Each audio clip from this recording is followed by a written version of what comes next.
Constitution that talks about national emergency के 3 ground बताए। न एक मैंने बताया वॉर, एक्सटर्नल एग्रेशन और आर्म्ड रेबेलियन 3 ग्राउंड है। एक्सटर्नल एग्रेशन एंड वॉर तो पहले से था, लेकिन आर्म्ड रेबेलियन जो वर्ड है ये बाद में आया है। ये 44th कॉन्स्टिट्यूशनल अमेंडमेंट 1978 के अंदर जनता पार्टी ने गवर्नमेंट ने इंट्रोड्यूस किया है। प्रोक्लेमेशन कौन करेगा? प्रेसिडेंट करेगा। किसके कहने पर करेगा? कैबिनेट के कहने पर करेगा। ठीक है, कह दिया कर दिया। पहले 2 महीने का टाइम होता था इसको पास कराने के लिए लोकसभा और राज्यसभा से, लेकिन अब जो है अब पहले मतलब अप्रूवल के लिए, लेकिन अब जो है इसको अप्रूव और सिंपल मेजॉरिटी से होता था। अब क्या है, उसको पास कराने के लिए सिर्फ 1 महीने का टाइम होता है कि दोनों हाउसेस से पास कराना ज़रूरी है, स्पेशल मेजॉरिटी से पास कराना ज़रूरी है, तभी कंटिन्यू रहेगा। और अगर राज्यसभा अप्रूव कर देती है, लोकसभा डिसॉल्व्ड है, तो 30 दिन का टाइम देती है। जब फर्स्ट सिटिंग के यानी लोकसभा आएगी तो उसकी फर्स्ट सिटिंग के बाद 30 दिन के अंदर अप्रूव करेगी तो 6 महीने तक नेशनल इमरजेंसी कंटिन्यू रहेगी। और अगर नहीं तो चाहे तो रिजेक्ट भी कर सकते हैं, और रिजेक्ट करने के लिए सिंपल मेजॉरिटी चाहिए और अप्रूव करने के लिए स्पेशल मेजॉरिटी चाहिए। बस दोनों हाउसेस से हो गया काम। अगर एक बार नेशनल इमरजेंसी कंटिन्यू हो गई तो 6 महीने तक कंटिन्यू रहेगी। ठीक है, उसमें क्या होगा, हटाने के लिए क्या करना होगा? प्रेसिडेंट जब चाहे तब हटा सकता है, उसकी मर्ज़ी है। लेकिन अगर लोकसभा रिज़ोल्यूशन पास कर दे सिंपल मेजॉरिटी से कि हमें हटाना है, तो फिर हटा दिया जाएगा, प्रेसिडेंट को रिवोक करना पड़ेगा। इतनी बात आपके समझ में आ गई होगी। अब बात आती है कि भई इफ़ेक्ट क्या होगा? तो इफ़ेक्ट ये होगा कि भाई साहब कि और एक पता है लागू करने के लिए स्पेशल मेजॉरिटी है और दोनों हाउसेस की ज़रूरत है, और हटाने के लिए सिर्फ़ लोकसभा की ज़रूरत है, सिंपल मेजॉरिटी की ज़रूरत है। या प्रेसिडेंट हटाना चाहे तो हटा दे। लेकिन ये भी 44th कॉन्स्टिट्यूशनल अमेंडमेंट की देन है। उसके बाद में क्या होता है कि इफ़ेक्ट क्या होगा नेशनल इमरजेंसी का? तो भैया देखिए, स्टेट के जो स्टेट का एग्जीक्यूटिव जो है वो अंदर में काम करेगा सेंटर के, लेजिस्लेचर काम करेगा सेंटर के अंडर में, फाइनेंसेस मॉडिफाई हो सकते हैं, जितना पैसा मिल रहा था ज़रूरी नहीं उतना पैसा मिले। बात आती है कि फंडामेंटल राइट पे कोई इफ़ेक्ट पड़ेगा? यस, फंडामेंटल राइट पे इफ़ेक्ट पड़ेगा। फंडामेंटल राइट पे क्या इफ़ेक्ट पड़ेगा? फंडामेंटल राइट में आर्टिकल 358 के तहत जो है नेशनल इमरजेंसी लगती है, ऑटोमेटिकली आर्टिकल 19 सस्पेंड हो जाएगा।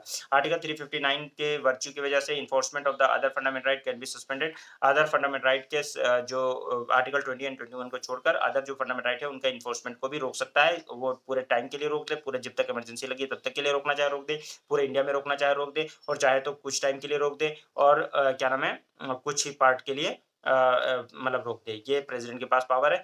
लेकिन जब तक कि नेशनल इमरजेंसी लगी रहेगी तब तक आपका आर्टिकल 19 सस्पेंड रहेगा, आर्टिकल 358 के वर्च्यू से, और 359 की वजह से प्रेसिडेंट के ऑर्डर के हिसाब से काम होगा। आई होप कि इतनी बात आपको समझ में आ गई होगी। आ गई है?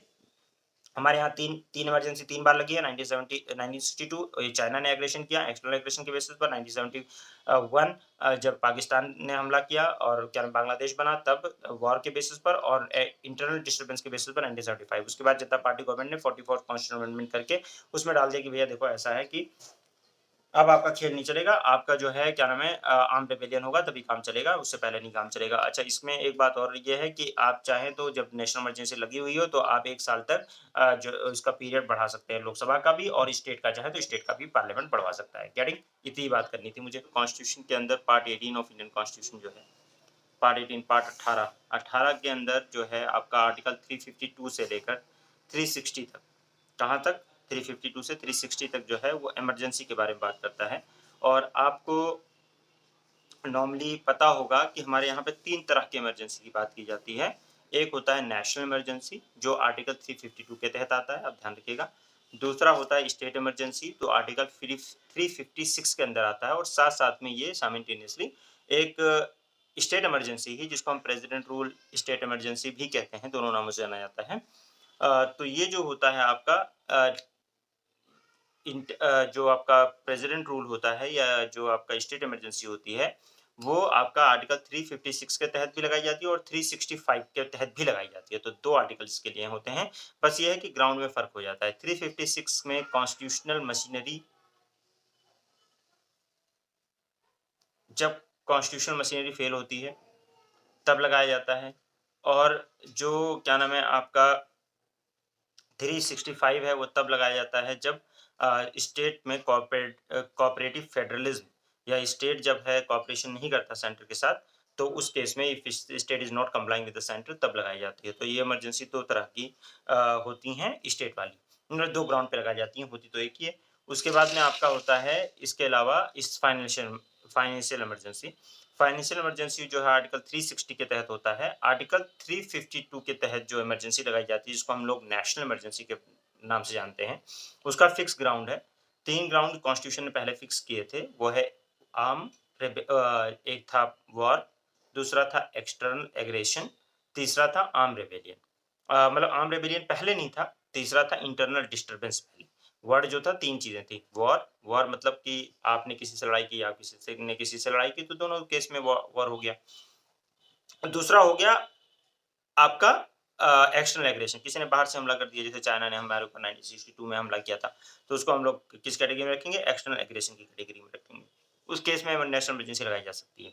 दूसरा केस होता है आपका वॉर। वॉर में क्या होता है कि हमने भी किसी के ऊपर हमला कर दिया, किसी ने हमारे ऊपर हमला कर दिया, दोनों सिचुएशन है, जैसे कि पाकिस्तान के साथ हमारा 1971 में जो है वॉर हुआ था।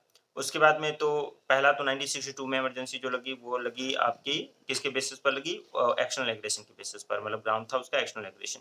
दूसरा जो इमरजेंसी लगी 1962 के 71 के अंदर, 1971 के अंदर जो इमरजेंसी लगती है, अब आपने सोचा होगा कि यार वॉर तो इंडिया पाकिस्तान का जो है 1965 में भी हुआ था, है ना? एक ये पाकिस्तान से वॉर हुआ था। तो उस समय फिर इमरजेंसी क्या नहीं लगी थी, तो वो कंटिन्यू थी इमरजेंसी 1962 वाली इमरजेंसी, इस वजह से फिर फर्दर इमरजेंसी नहीं लगाई गई। जो चाइना वाली थी उसके बाद ही फर्दर उसको भी वो किया गया। तो 65 में इमरजेंसी नहीं लगाई गई इसलिए क्योंकि इमरजेंसी थी ऑलरेडी। तो नेशनल इमरजेंसी 1962 में लगाई गई थी। उसके बाद में फिर 1971 के अंदर वॉर के बेसिस पर जो है लगाया गया नेशनल इमरजेंसी वॉर के बेसिस पर 1971 में, और उसके बाद में फिर 1975 के अंदर इंदिरा गांधी ने इंटरनल डिस्टरबेंस के नाम पर इमरजेंसी लगा दी। तो तीनों ग्राउंड पे इमरजेंसी लगाई जा चुकी है, लेकिन 3 ही बार इमरजेंसी हमारे यहाँ लगी है। एक नेशनल एक्सटर्नल एग्रेशन 1962, 1971 एंड उसके मतलब इंडो पाक वॉर था जिसमें बांग्लादेश बना था, और तीसरा जो है इंटरनल डिस्टर्बेंस के नाम पर जो है इमरजेंसी लगाई थी इंदिरा गांधी ने 1975 के अंदर।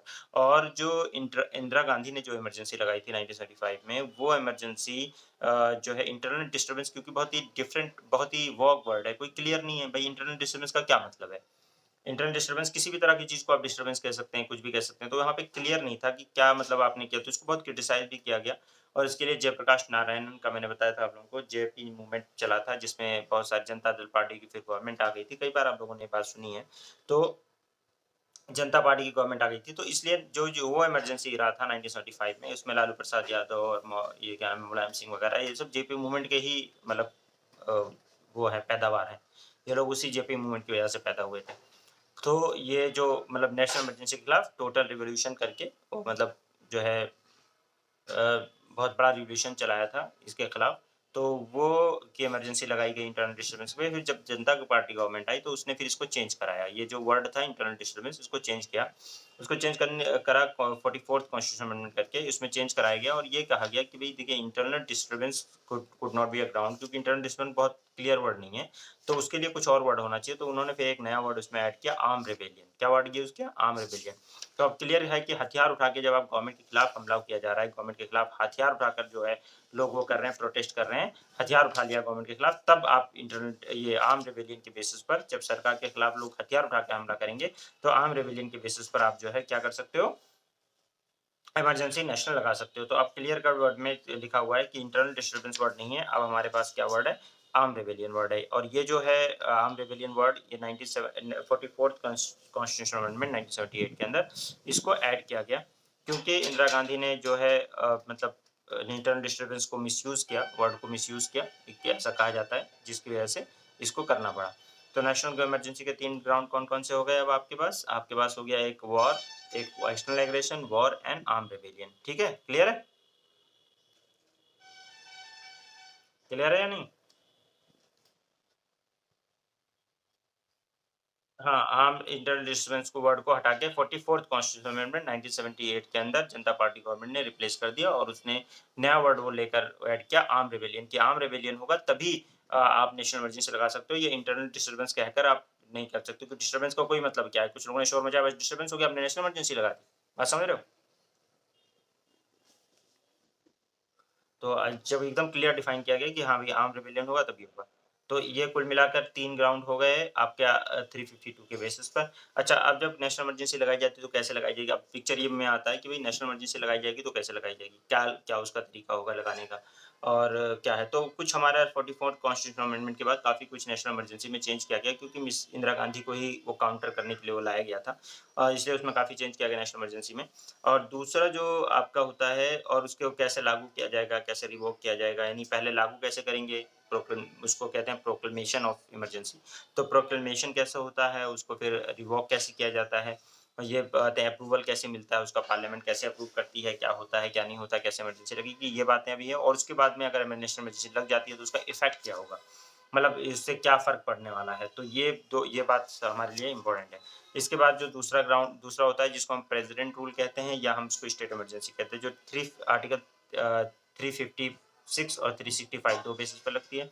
यहाँ पे जो हम 356 की अगर बात करें तो कॉन्स्टिट्यूशनल मशीनरी का फेल होना, मतलब इलेक्शन नहीं हो पाया, कॉन्स्टिट्यूशन जो मशीनरी काम कर रही थी, मतलब प्रेसिडेंट और वो सॉरी चीफ मिनिस्टर, गवर्नर वाली, तो चीफ मिनिस्टर वगैरह इलेक्ट नहीं हो पाए।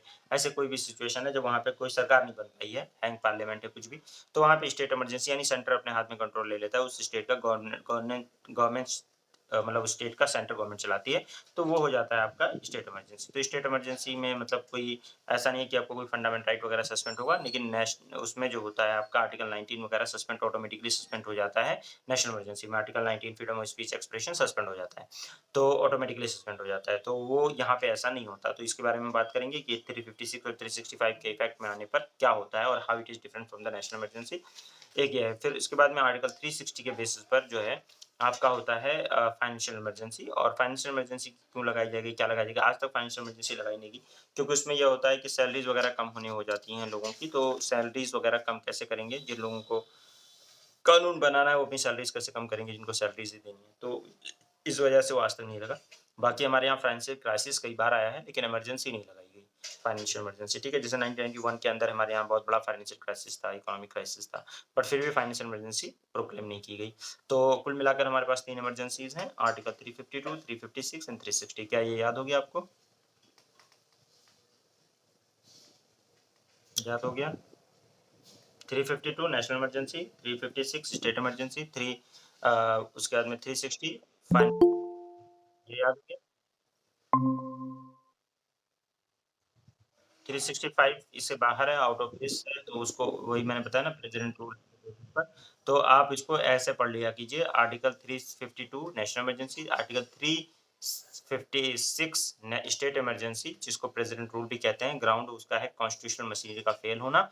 और उसके बाद में आपका थर्ड इसी में 365 पढ़ लिया कीजिए, साथ में बोल दिया कीजिए 365, जिसमें state if state is not complying with the centre, then उस बेसिस पर इमरजेंसी लगाई जा सकती है।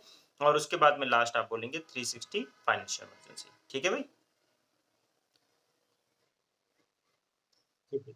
तो आपको ये 3-4 याद रखने हैं। अब हमारे यहाँ फेडरल, क्योंकि फेडरल गवर्नमेंट है, सब कुछ है, लेकिन हमारे यहाँ नेशनल इमरजेंसी मैंने बता दिया आपको कि ये 3 ग्राउंड मैंने आपको बता दी, नेशनल इमरजेंसी, स्टेट इमरजेंसी और फाइनेंशियल इमरजेंसी। अब हम बात करते हैं कि नेशनल इमरजेंसी क्या होती है। नेशनल इमरजेंसी जो है 352 के तहत मैंने आपको बताया कि 3 ग्राउंड हमारे यहाँ होते हैं। प्रेज़िडेंट जिस पे लगा सकता है, प्रोमलगेट कर सकता है, और ये क्या नाम है आपका, प्रोमल्गेशन ऑफ द इमरजेंसी कर सकता है। पहला है आर्म रेबेलियन, दूसरा है आपका वॉर, एक्सटर्नल एग्रेशन या आर्म रेबेलियन। ये 3 है, वॉर, एक्सटर्नल एग्रेशन और आर्म रेबेलियन, ठीक है ना? समझ रहे हो? तो ये 3 ग्राउंड हो गए, ये भी याद हो गया, तीनों ग्राउंड याद हो गए। उसके कौन-कौन से ग्राउंड है इस वक़्त हमारे पास? एक है आपका वॉर, दूसरा एक्सटर्नल एग्रेशन, तीसरा आर्म रेबेलियन, ठीक है ना? और मैंने बताया आपको कि आर्म रेबेलियन को पहले क्या बोलते थे? इंटरनल डिस्टर्बेंस वर्ड था, लेकिन जनता पार्टी गवर्नमेंट ने 1978 के अंदर 44th कॉन्स्टिट्यूशनल अमेंडमेंट करके इस वर्ड को रिप्लेस करके और क्या बना दिया गया? क्या बना दिया इस वर्ड को की जगह पे क्या लिया है वो? आर्म रेबेलियन, यानी कि जब कोई हथियार उठाकर हमला करेगा तभी नेशनल इमरजेंसी लगाई जाएगी, अदरवाइज़ नेशनल इमरजेंसी नहीं लगाई जा सकती, ठीक है ना? ओके? ओके? एक 38 कॉन्स्टिट्यूशनल अमेंडमेंट जो है 1975 के अंदर इंदिरा गांधी ने करवा कर और इसमें ये कर दिया था कि नेशनल इमरजेंसी जो है उसका जुडिशियल रिव्यू नहीं हो सकता।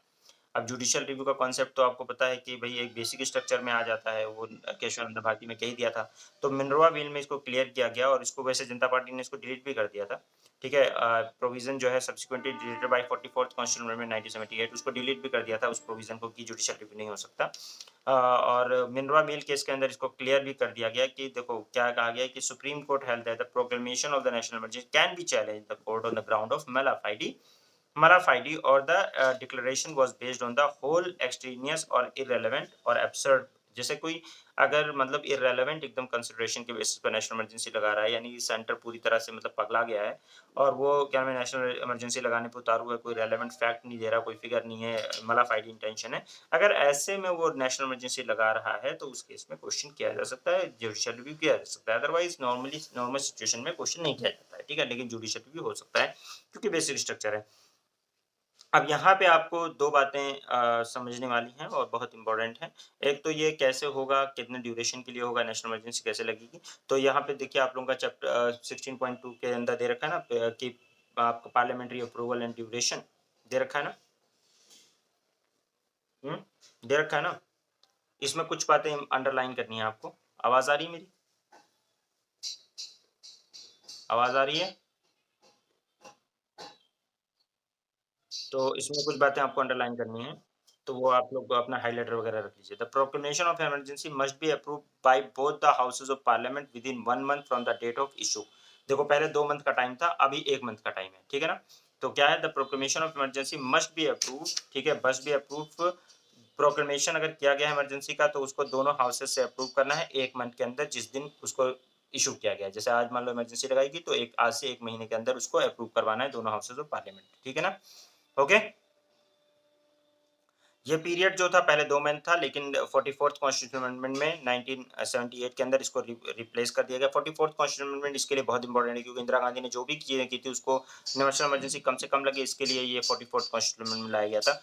44th कॉन्स्टिट्यूशन अमेंडमेंट 1978 के अंदर ये किया गया कि इमरजेंसी जो है वो 1 महीने के अंदर आपको अप्रूव कराना है, ठीक है? If the proclamation of the emergency is issued at a time when the Lok Sabha has been dissolved or the dissolution of Lok Sabha has been taken place during the period of 1 month within the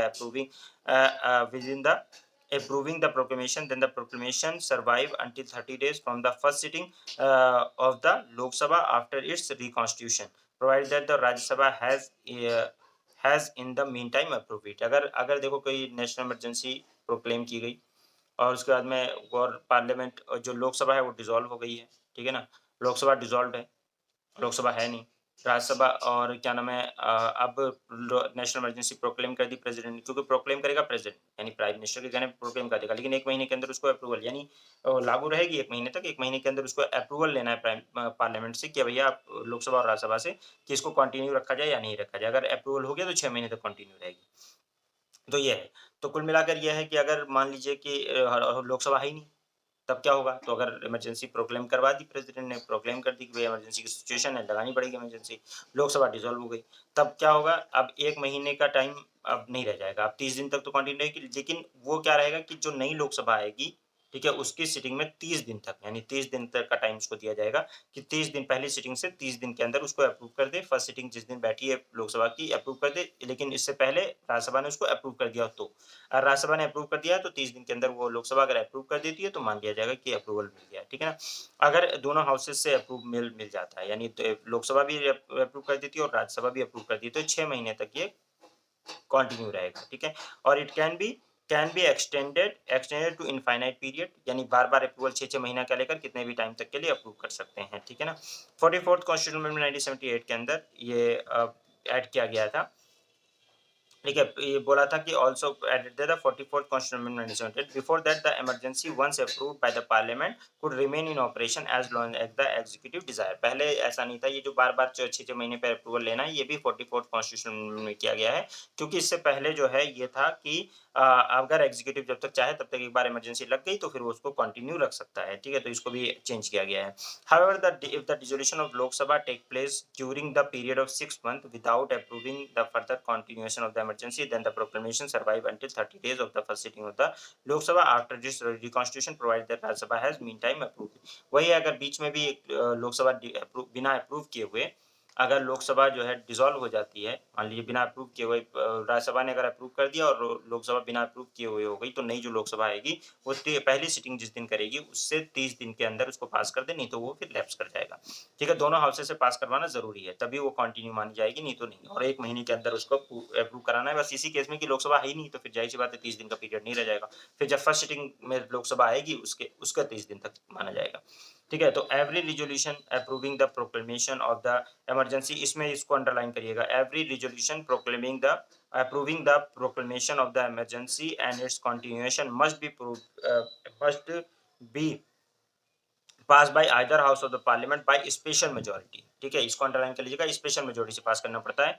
ठीक है ना, special majority that is the majority of total membership of the house and the majority of not less than 2/3 of the member present in voting house present voting. तो वो याद रखो जो मैंने बता रखा है already, special majority 2/3 of present in voting and that 2/3 should be more than 50% of the total of the house. तो ये जो है आपका ये वाला आप अंडरलाइन कर लीजिए।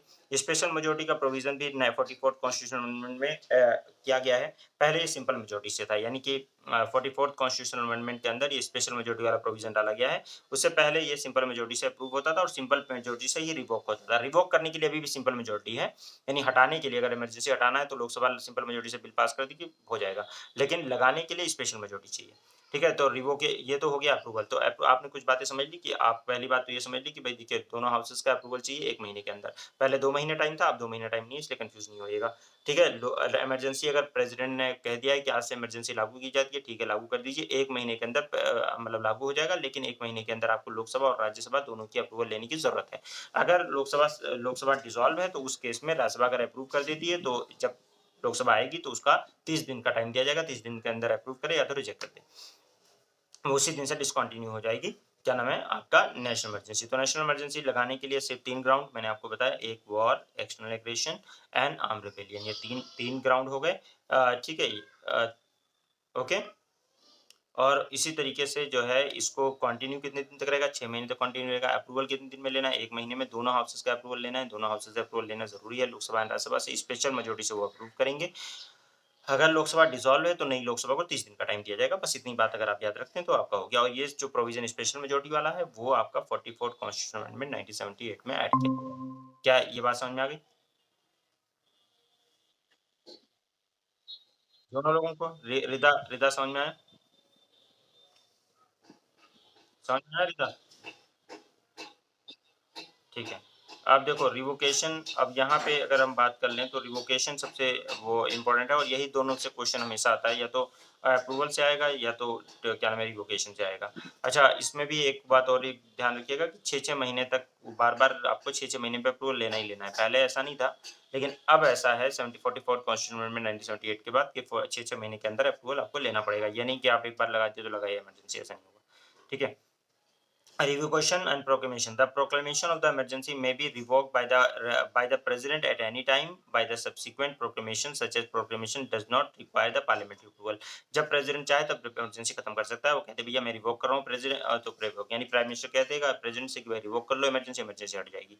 Further the president must revoke the proclamation if the Lok Sabha, अगर मान लो प्रेसिडेंट नहीं रिवोक कर रहा है तो उस केस में अगर लोकसभा एक रिजोल्यूशन पास कर देती है, क्या करती है, और डिसअप्रूव करने के लिए कि आप डिसअप्रूविंग या कंटिन्यू करने के मतलब डिसकंटिन्यू करने के लिए, यानी या तो कंटिन्यू करने के लिए रिजोल्यूशन पास करेगी या तो डिसकंटिन्यू करने के लिए करेगी। अगर उसने रिवोक करने के लिए या डिसकंटिन्यू करने के लिए रिजोल्यूशन पास कर दिया है, वो भी जो रिजोल्यूशन पास होगा 44th कॉन्स्टिट्यूशनल अमेंडमेंट में भी बताया गया है कि रिवोक करने के लिए, ठीक है। अब यहाँ पे कंट्रोल दिया गया है लोकसभा को कि लोकसभा अगर वो पास कर देती है, सिंपल मेजोरिटी से पास कर देती है, तो फिर आपका इमरजेंसी रिवोक हो जाएगी, प्रेसिडेंट को करना पड़ेगा। तो president must revoke the proclamation if the Lok Sabha passes a resolution disapproving or its continuation.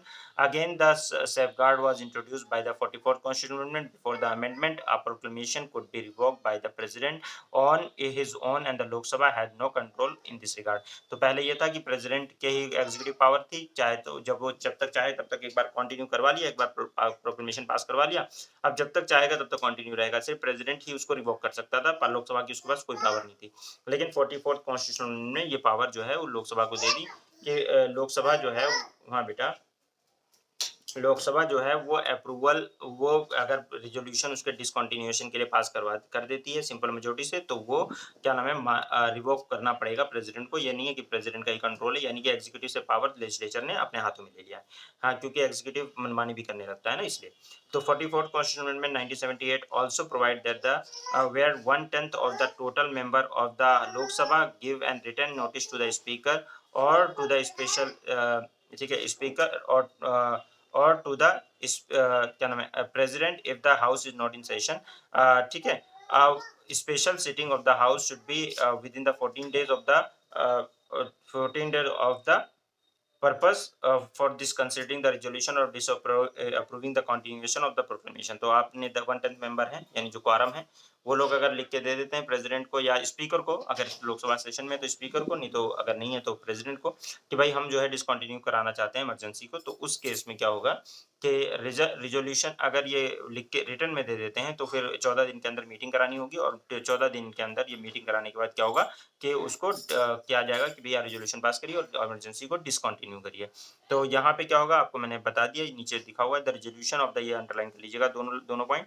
The resolution of the disapproval is different from the resolution approving the continuation. दोनों अलग अलग है, मैंने बताया था आपको। First one required Lok Sabha only while the second one जो है pass by the both house of the parliament. तो जो अगर रिवोक करना है यानी हटाना है तब तो सिर्फ लोकसभा की जरूरत है पर्सनल डिसअप्रूव करने के लिए या रिवोक करने के लिए कंटिन्यूएशन को, तो उसमें लोकसभा की रिक्वायरमेंट है। लेकिन अगर जो है उसको कंटिन्यू कराना है तो दोनों हाउसेस की जरूरत है, यानी लोकसभा और राज्यसभा दोनों की जरूरत पड़ेगी, ठीक है ना। और फर्स्ट वन में मैंने बताया यानी कि सिंपल मेजोरिटी, यानी रिवोक करने के लिए सिंपल मेजोरिटी है, और जो अगर कंटिन्यू रखना है तो उसके लिए स्पेशल मेजोरिटी होगी। गेटिंग, बस इतनी बात आपको याद रखनी है। आप आई होप कि आपको ये समझ में आया होगा, क्योंकि ये दोनों पॉइंट बहुत बहुत बहुत इंपॉर्टेंट है। यूपीएससी बहुत बार इस पे क्वेश्चन पूछ चुका है। यूपीएससी यूपीएससी वगैरह,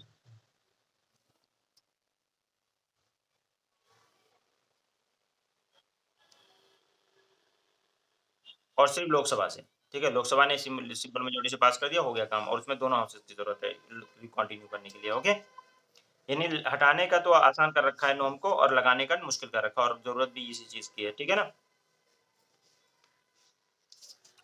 तो एक तो ये बात आपको समझ में आ जाएगी कि नेशनल इमरजेंसी का मतलब प्रोक्लेमेशन कौन करेगा, प्रेसिडेंट करेगा, किसके कहने पर करेगा, प्राइम मिनिस्टर के कहने पर करेगा, सिंपल 1 महीने तक कंटिन्यू रखेगा, 1 महीने के अंदर अप्रूवल लेगा दोनों हाउसेस का। हाँ? कैबिनेट, हाँ, मतलब प्राइम मतलब जब भी कभी प्राइम मिनिस्टर का मतलब आए तो समझ लो कैबिनेट, ठीक है? ठीक है, तो कैबिनेट कहेगी, उसी के बेसिस पे होगा। तो इसके अलावा मतलब वो कहा जाता है प्राइम मिनिस्टर, लेकिन होता है कैबिनेट, ठीक है? मतलब कहने को कैबिनेट कहो तो प्राइम मिनिस्टर, क्योंकि बिना प्राइम मिनिस्टर के कहने पर कैबिनेट कुछ कह भी नहीं सकता है। तो प्रैक्टिकली तो हमने आप यहाँ पे आपका देख लिया कि आपका पार्लियामेंट्री अप्रूवल एंड ड्यूरेशन की बात कर ली, रिवोकेशन की बात कर ली। अब ये बात करते हैं कि effect of national emergency, effect क्या होगा नेशनल इमरजेंसी का। तो देखो सेंट्रल स्टेट रिलेशन अभी आपने पढ़ा, तो सेंट्रल स्टेट रिलेशन पे क्या इफेक्ट होगा, लोकसभा की लाइफ पे क्या इफेक्ट होगा, और फंडामेंटल राइट्स पे क्या इफेक्ट होगा। 3 तरह के इफेक्ट होते हैं। तो बहुत सिंपल सी बात है कि भई जो सिंपल ही जान लो सेंट्रल स्टेट रिलेशन में, एक तो एग्जीक्यूटिव रिलेशन होता है। तो एग्जीक्यूटिव रिलेशन जो नेशनल इमरजेंसी जब लग जाती है तो पावर जो होता है वो सेंटर का स्टेट तक पहुँच जाता है। क्या पहुँच जाता है? स्टेट तक पहुँच जाता है, और वो अपना कंट्रोल दिखाता है गवर्नर के थ्रू। तो during national emergency, the executive power of the center extend to the directing any state regarding the matter in which the executive power is to be exercised. In the normal time, the center can give executive direction to the state only on certain specific matter. However, during national emergency, the center become entitled to give executive direction to the state in any matter. तो यहाँ पे पहले वो कुछ special 5-6 matter थे जिसके ऊपर वो डायरेक्शन देता था, यहाँ पे किसी भी मैटर पे डायरेक्शन दे सकता है।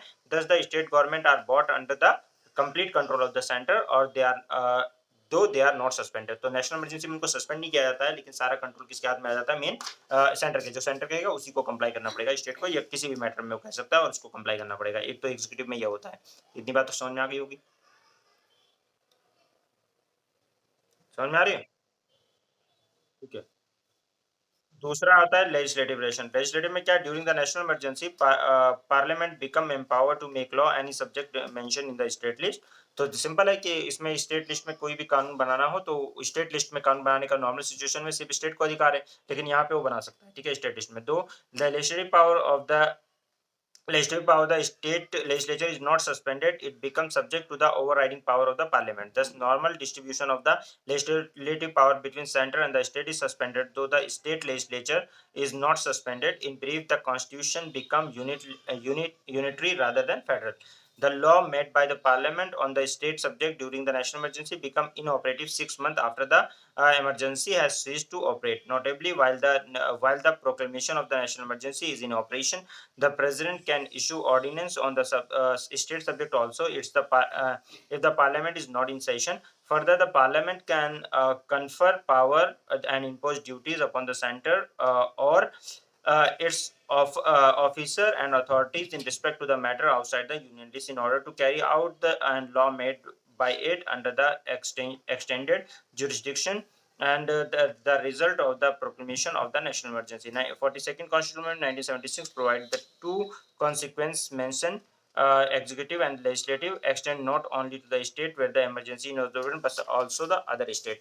तो यहाँ पे आपको एक बात समझ में आ गई होगी कि नेशनल इमरजेंसी जब लगती है तो स्टेट के सारे मैटर पे जो है सेंटर कानून बना सकता है, लेकिन बस ये रहता है कि सारे मैटर पे सेंटर कानून बना सकता है। स्टेट लेजिस्लेचर को सस्पेंड नहीं किया जाता है, लेकिन ओवर राइडिंग पावर होती है स्टेट सेंटर की, और सेंटर जब चाहे तब यानी पार्लियामेंट जब चाहे तब लॉ बना सकता है और जब चाहे तब उसको रोक सकता है कि तुम्हारा ये लॉ काम नहीं करेगा। लेकिन जो भी सेंट्रल लॉ बनाएगा उसमें एक बात यह है कि वो 6 महीने तक ही ये इमरजेंसी कंटिन्यू रहने के 6 महीने तक ही कंटिन्यू रहेगा, उसके बाद स्टेट लेजिस्लेचर चाहे तो उसको खत्म कर सकता है। गेटिंग बात आ गई समझ में?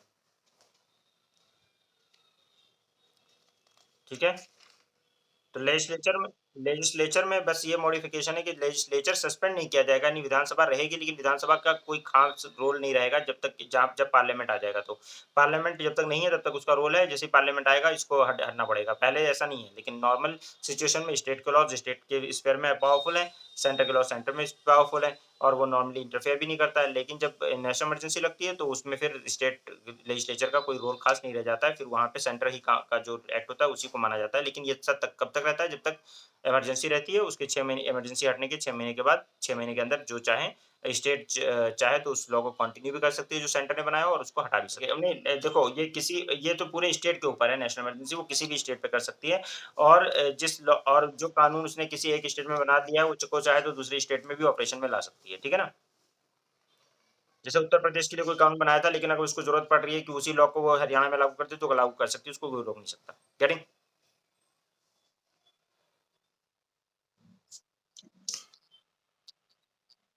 स्टेट इमरजेंसी तो अभी मैंने पढ़ा ही कहाँ इसमें स्टेट इमरजेंसी।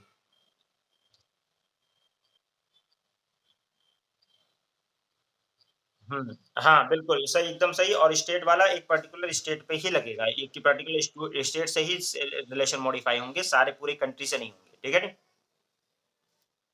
दूसरा फंडामेंटल राइट सस्पेंड नहीं होंगे। अभी यहाँ पे फंडामेंटल राइट भी आपके सस्पेंड होने वाले हैं। ठीक है, अभी बता रहा हूँ, अभी स्टेट इमरजेंसी आएगा तो आप डिटेल में उसको भी देखेंगे। ठीक है, वहाँ पे फंडामेंटल राइट। हाँ, हाँ, हाँ। अच्छा, the 42nd Constitutional Amendment provides that the two consequences mentioned, the executive and legislative extend not only to the state where the emergency is in operation but also to the any other state। देखो national emergency जब लगती है ना तो वो सिर्फ एक state पे नहीं लगती। जैसे मान लो वॉर तो हो रहा है जम्मू कश्मीर में, ठीक है ना, पाकिस्तान से, ठीक है, या बंगाल में बांग्लादेश से हो रहा है, ठीक है, बंगाल की साइड में, लेकिन वो उस सारे स्टेट के साथ रिलेशन मॉडिफाई हो जाता है और सारे स्टेट से मतलब वो कानून जो उस स्टेट पे लगा है, जो इमरजेंसी वाला स्टेट है जहाँ पे इमरजेंसी लगी हुई है, उसके साथ-साथ पूरे इंडिया में भी लागू हो सकता है। ठीक है ना? वही तो बताया।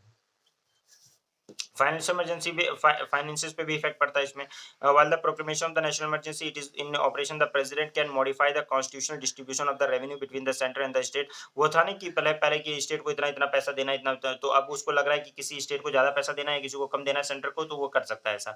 ऐसा नहीं है कि वो जो कॉन्स्टिट्यूशनल स्टेचुटरी ग्रांट है कितना देना है तो देना है, वो लागू नहीं होगा। जैसे होता है ना कि स्टेचुटरी ग्रांट तो देना ही पड़ेगा, डिस्क्रिशनरी में मर्जी है, लेकिन यहाँ पे स्टेचुटरी ग्रांट को भी मॉडिफाई किया जा सकता है, क्योंकि हो सकता है कि भाई जहाँ पे इमरजेंसी लगी है, जहाँ पे वॉर हो रहा है, वहाँ पे ज्यादा ज्यादा जरूरत पड़े पैसे की, और जहाँ पे वॉर नहीं हो रहा वहाँ पे कम जरूरत पड़े। गेटिंग? ओके, तो स्टेट को देने वाला ग्रांट वगैरह भी मॉडिफाई हो जाता है। गेटिंग? समझ में आ गई बात? लेकिन ये अगर ऐसा कोई ऑर्डर है तो इसके लिए भी ये प्रेसिडेंट को मतलब पार्लियामेंट से अप्रूवल लेनी पड़ती है, बस ये सिंपल बात याद रखो। ठीक है ना? इसके अलावा नेशनल इमरजेंसी लगती है तो यह ध्यान रखो कि इसकी लोकसभा की लाइफ भी बढ़ाई जा सकती है, 1 साल, एक टाइम पर 1 साल के लिए बढ़ाई जा सकती है। तो while proclamation of national emergency is in operation, the life of Lok Sabha may be extended beyond the normal term, यानी 5 साल से 6 साल की जा सकती है, ठीक है? Of the party 1 year eight a time करते हैं, ठीक है ना? By any length of time, 1 साल के लिए जैसे नेशनल इमरजेंसी लगी हुई है, 5 साल पूरा हो गया, लेकिन अब 1 साल और बढ़ाना पड़ेगा, तो बढ़ा सकते हैं। फिर नेशनल इमरजेंसी लगी हुई है, 1 साल और बढ़ाना है तो फिर बढ़ाया जा सकता है, ठीक है ना? तो however the extension can not continue beyond a period of 6 month after the emergency has ceased to in operation. अब ये है कि अगर इमरजेंसी एक बार खत्म कर दी गई तो फिर 6 महीने के अंदर फिर वो डिसॉल्व करना पड़ेगा लोकसभा को, ठीक है ना? लेकिन इमरजेंसी अगर ऑपरेशन में नहीं है, अगर इमरजेंसी ऑपरेशन में है तो फिर उसकी लाइफ को नहीं बढ़ाया जा सकता लोकसभा को, मतलब चाहो तो बढ़ाया जा सकता है। यानी 1 साल के लिए एक बार में बढ़ाया जा सकता है इस तरह से, और कितनी भी बार बढ़ाया जा सकता है, ये भी ध्यान रखिएगा। लेकिन जब तक इमरजेंसी कंटिन्यू है तब तक, लेकिन अगर इमरजेंसी हट गई तब फिर आपको बढ़ाने की ज़रूरत नहीं है। Get it? समझ रहे हो ना? हर 5 साल पे हमें इलेक्शन करवाना होता है ना, तो ज़रूरत नहीं है इलेक्शन करवाने की। अगर नेशनल इमरजेंसी प्रोक्लेमेशन है तो उसमें फिर कंटिन्यू बीजेपी की सरकार जैसे मान लो इमरजेंसी लगा दे लास्ट टाइम पे, लग रहा है हार रही है तो इमरजेंसी लग जाए किसी तरीके से।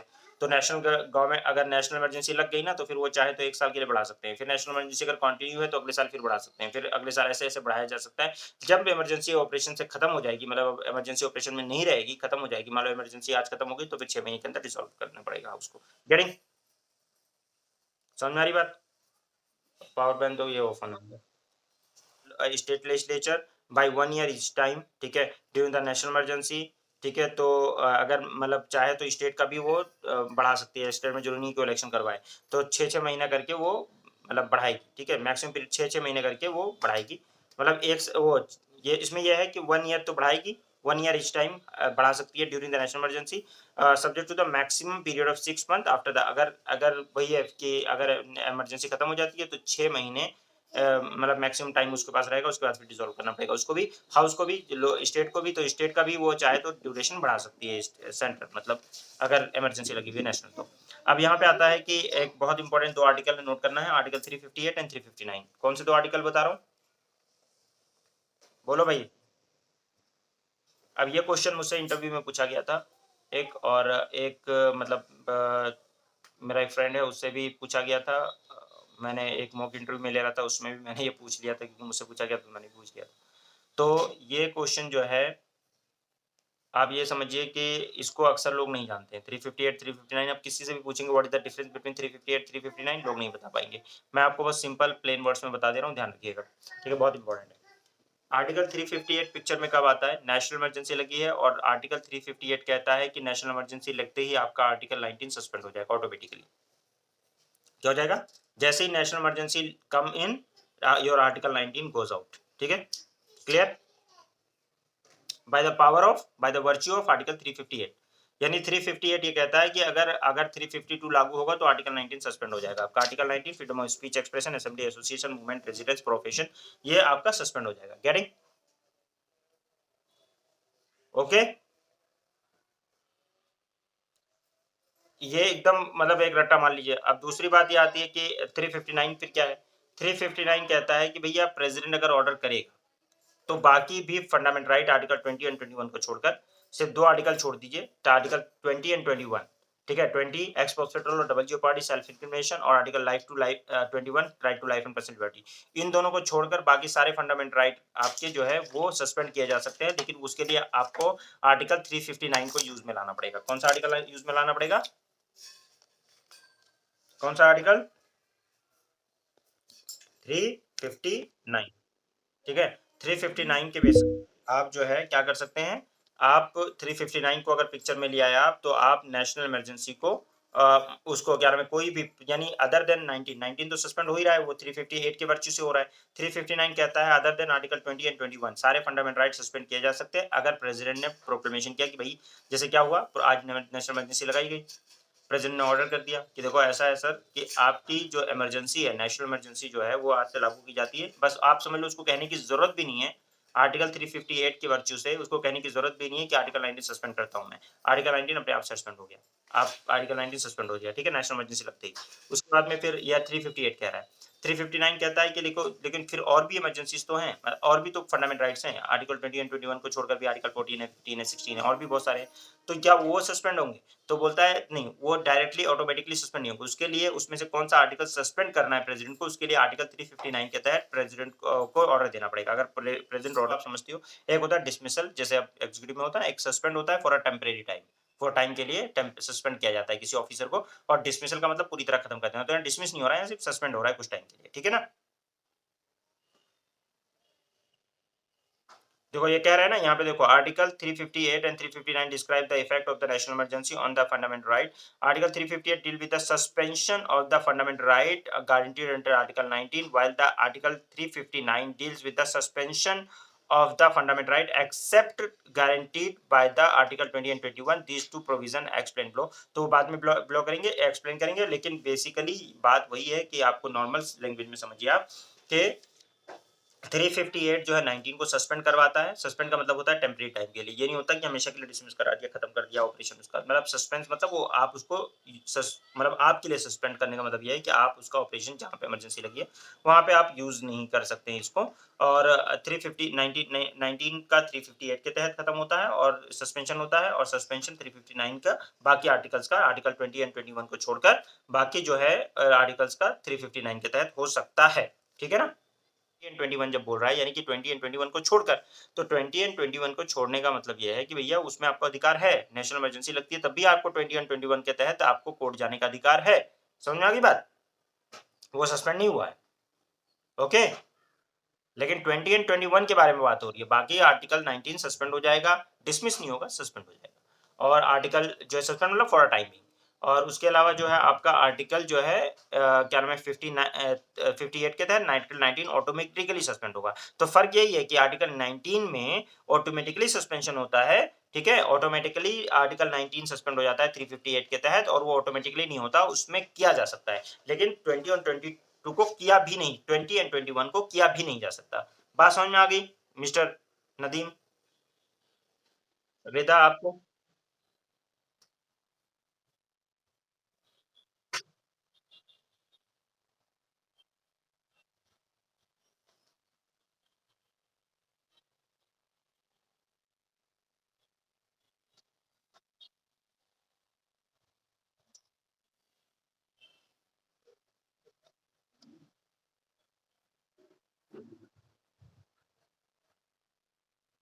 ओके ओके, कहाँ पे है, कहाँ पे, कहाँ पे लिखा हुआ है? 26 में suspension of other fundamental right, ये वाले में? इसमें क्या कंफ्यूज हो रही हो, तुम खुद ही सही पढ़ रही हो। कह रही हो 359 ऑथराइज करता है प्रेसिडेंट को कि सस्पेंड कर दे राइट को to go to the court. तो जाहिर सी बात है, नेशनल इमरजेंसी लगी हुई है, तो चाहे तो वो सस्पेंड कर दे कि भैया नहीं जा सकते आप कोर्ट, आपको नहीं मिलेगा फंडामेंटल राइट, ठीक है, नहीं मिलेगा फंडामेंटल राइट, सिर्फ 20 और 20 को 21 को छोड़कर, ठीक है ना। और fundamental right are such not suspend, मतलब वो ये एक्सप्लेन कर रहा है कि fundamental right as such are not suspended but only their enforcement. तो कहने का मतलब ये है कि फंडामेंटल राइट को हम खत्म नहीं कर रहे हैं, आपका ऑपरेशन खत्म कर रहे हैं। मतलब ये नहीं है कि फंडामेंटल राइट को हम कॉन्स्टिट्यूशन से डिलीट कर रहे हैं, वो आप कंफ्यूज नहीं होना है उसमें। यानी कि आपका फंडामेंटल राइट कभी मिलेगा नहीं, आपका ये है कि भाई अभी ऑपरेशन में नेशनल इमरजेंसी है, तो आप फंडामेंटल राइट क्लेम नहीं कर सकते, बस बात नहीं, ठीक है ना।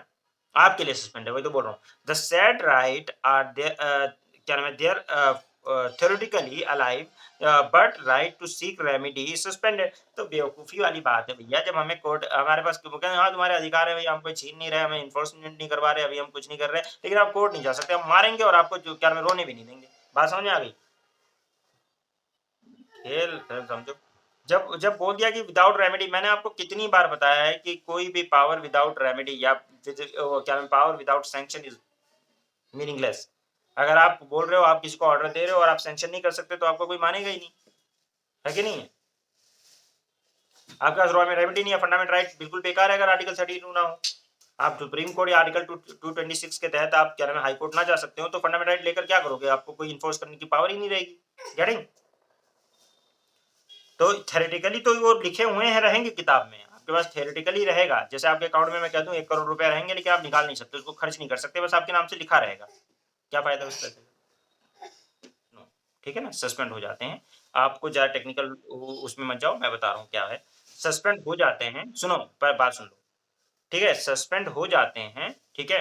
लेकिन क्या आपको क्या नाम है वो कॉन्स्टिट्यूशन से मिटा दिए जाएँगे या आपको कभी नहीं मिलेंगे या आपको क्या नाम है थ्योरेटिकली वो खत्म हो जाएँगे, तो theoretically they are not suspended, theoretically they are not removed, neither dismissed, they are just their an operation is dismissed।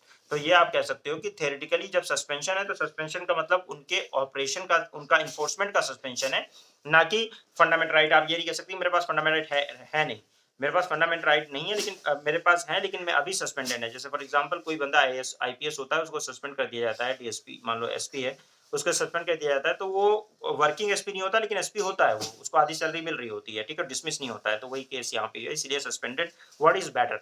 Suspension होता है उसका, लेकिन सस्पेंशन का मतलब ये नहीं है कि वो थ्योरेटिकली मिटा दिया जाएगा, वो जिंदा है, वो खत्म नहीं कर दिया गया। वो सिर्फ आपको मोर क्लियर ये करा रहे हैं कि मतलब ये नहीं है कि फंडामेंटल राइट दोबारा छापना पड़ेगा कॉन्स्टिट्यूशन में। फंडामेंटल राइट रहेंगे, एग्जिस्टिंग में रहेंगे, बस ये है कि उनका ऑपरेशन नहीं होगा, जैसे इमरजेंसी हटेगी वो ऑपरेशन में फिर लागू हो जाएगा। ठीक है ना, बात समझ में आ गई? तो इतनी बेसिक सी बात है, उसमें कोई ज्यादा वो नहीं है। नहीं बेटा अब खा लो, ठीक है, क्लियर है? तो अब यहाँ पे सारी बातें, मतलब मैंने suspension of other fundamental right जो है, उसके बाद आप देखें डिस्टिंक्शन बिटवीन द आर्टिकल 358 359, जबरदस्ती का सारी बातें मैंने बता दी वैसे, बट फिर देख लो फर्स्ट पॉइंट क्या है कि the article 358 confirm the fundamental right under article 19 only, whereas 359 extended all these fundamental right to whose enforcement is suspended by the president order। तो president order देगा तब सस्पेंड होगा, बाकी राइट्स ऐसे डायरेक्टली सस्पेंड नहीं होंगे। गेटिंग? जो article जो जिस जिस और आर्टिकल का ऑर्डर होगा वही सस्पेंड होगा। जैसे उसने बोला सिर्फ 14 सस्पेंड होगा तो 14 सस्पेंड होगा, बाकी सब जिंदा रहेंगे। गेटिंग?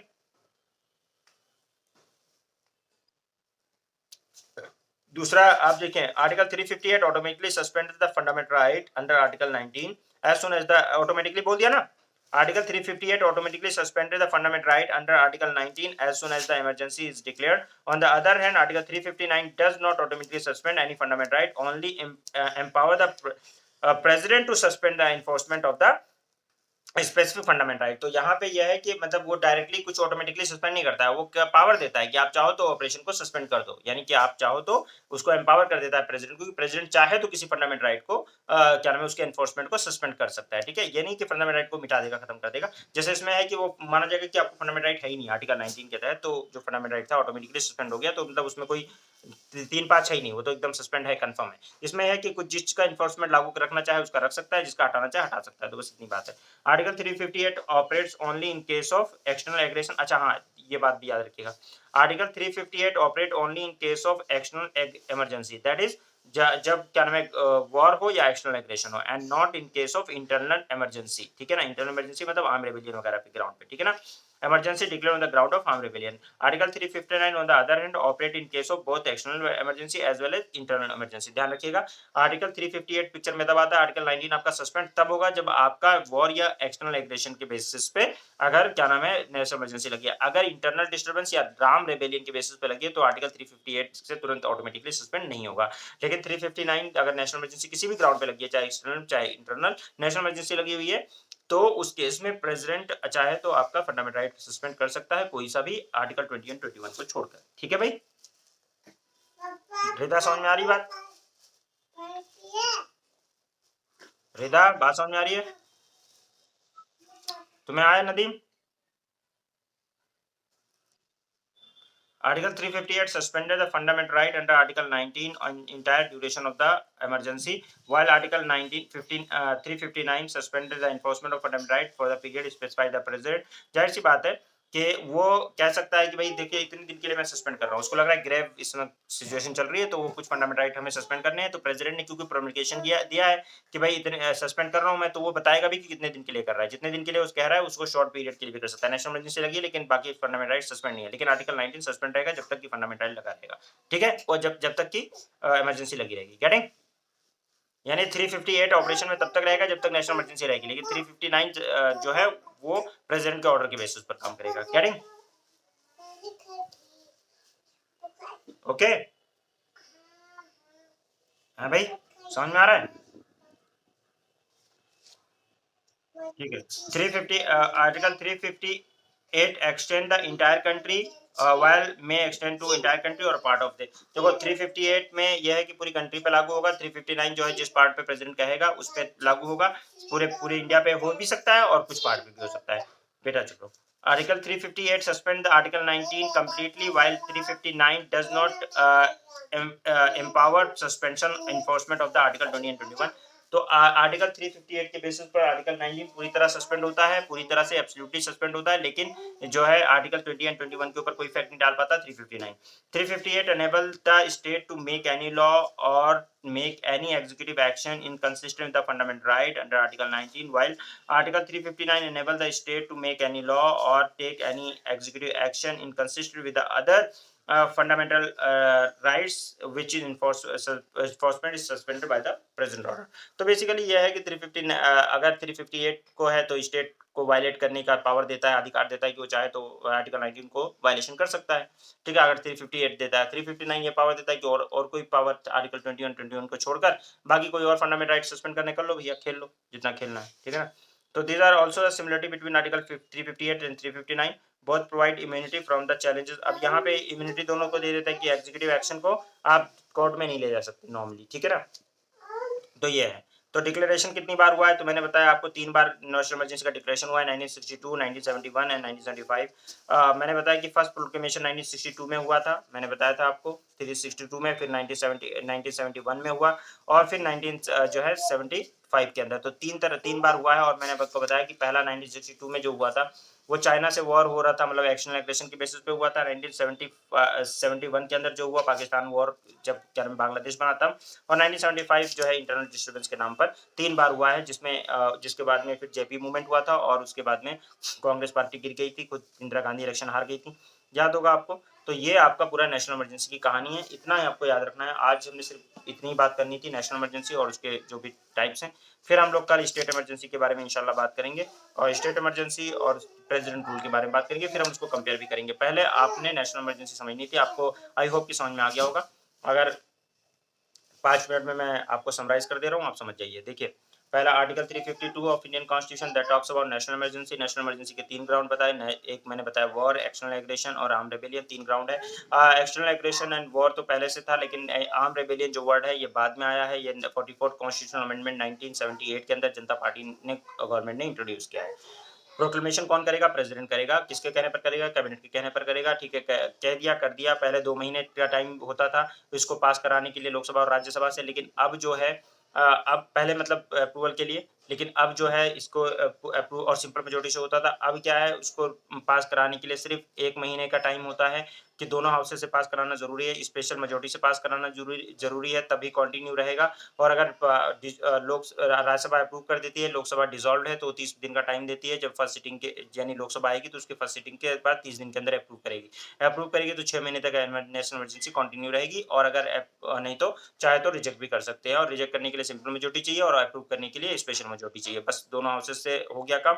अगर एक बार नेशनल इमरजेंसी कंटिन्यू हो गई तो 6 महीने तक कंटिन्यू रहेगी। ठीक है, उसमें क्या होगा, हटाने के लिए क्या करना होगा, प्रेसिडेंट जब चाहे तब हटा सकता है, उसकी मर्जी है। लेकिन अगर लोकसभा रिजोल्यूशन पास कर दे सिंपल मेजोरिटी से कि हमें हटाना है, तो फिर हटा दिया जाएगा, प्रेसिडेंट को रिवोक करना पड़ेगा। इतनी बात आपके समझ में आ गई होगी। अब बात आती है कि भाई इफेक्ट क्या होगा। तो इफेक्ट ये होगा कि भाई साहब कि, और एक पता है लागू करने के लिए स्पेशल मेजोरिटी है और दोनों हाउसेस की जरूरत है, और हटाने के लिए सिर्फ लोकसभा की जरूरत है, सिंपल मेजोरिटी की जरूरत है। या प्रेसिडेंट हटाना चाहे तो हटा दे, लेकिन ये भी 44 कॉन्स्टिट्यूशनल अमेंडमेंट की देन है। उसके बाद में क्या होता है कि इफेक्ट क्या होगा नेशनल इमरजेंसी का, तो भैया देखिए, स्टेट का एग्जीक्यूटिव जो है वो अंदर में काम करेगा सेंटर के, लेजिस्लेचर काम करेगा सेंटर के अंडर में, फाइनेंसेस मॉडिफाई हो सकते हैं, जितना पैसा मिल रहा था जरूरी नहीं उतना पैसा मिले। बात आती है कि फंडामेंटल राइट पे कोई इफेक्ट पड़ेगा, यस फंडामेंटल राइट पे इफेक्ट पड़ेगा। फंडामेंटल राइट पे क्या इफेक्ट पड़ेगा, फंडामेंटल राइट में आर्टिकल 358 के तहत जो है नेशनल इमरजेंसी लगती है, ऑटोमेटिकली आर्टिकल 19 सस्पेंड हो जाएगा। आर्टिकल 359 के वर्च्यू की वजह से enforcement of the other fundamental right can be suspended. Other fundamental right के जो आर्टिकल 20 एंड 21 को छोड़कर अदर जो फंडामेंटल राइट है उनका इन्फोर्समेंट को भी रोक सकता है। वो पूरे टाइम के लिए रोक दे, पूरे जब तक इमरजेंसी लगी तब तक के लिए रोकना चाहे रोक दे, पूरे इंडिया में रोकना चाहे रोक दे, और चाहे तो कुछ टाइम के लिए रोक दे, और क्या नाम है कुछ ही पार्ट के लिए मतलब रोक दे। ये प्रेसिडेंट के पास पावर है। लेकिन जब तक कि नेशनल इमरजेंसी लगी रहेगी तब तक आपका आर्टिकल 19 सस्पेंड रहेगा, आर्टिकल 358 के वर्च्यू से, और 359 की वजह से प्रेसिडेंट के ऑर्डर के हिसाब से काम होगा। आई होप कि इतनी बात आपको समझ में आ गई होगी। आ गई है? हमारे यहाँ 3 इमरजेंसी 3 बार लगी है 1962 ये चाइना ने एग्रेशन किया एक्सटर्नल एग्रेशन के बेसिस पर 1971 जब पाकिस्तान ने हमला किया और क्या नाम बांग्लादेश बना तब वॉर के बेसिस पर और इंटरनल डिस्टर्बेंस के बेसिस पर 1975 उसके बाद जनता पार्टी गवर्नमेंट ने 44th कॉन्स्टिट्यूशन अमेंडमेंट करके उसमें डाल दिया कि भैया देखो ऐसा है कि अब आपका खेल नहीं चलेगा, आपका जो है क्या नाम है आर्म्ड रिबेलियन होगा तभी काम चलेगा, उससे पहले नहीं काम चलेगा। अच्छा इसमें एक बात और ये है कि आप चाहें तो जब नेशनल इमरजेंसी लगी हुई हो तो आप 1 साल तक जो उसका पीरियड बढ़ा सकते हैं लोकसभा का भी और स्टेट का चाहे तो स्टेट का भी पार्लियामेंट बढ़वा सकता है। गेटिंग? इतनी ही बात करनी थी मुझे, शायद होप कि समझ में आ गया होगा।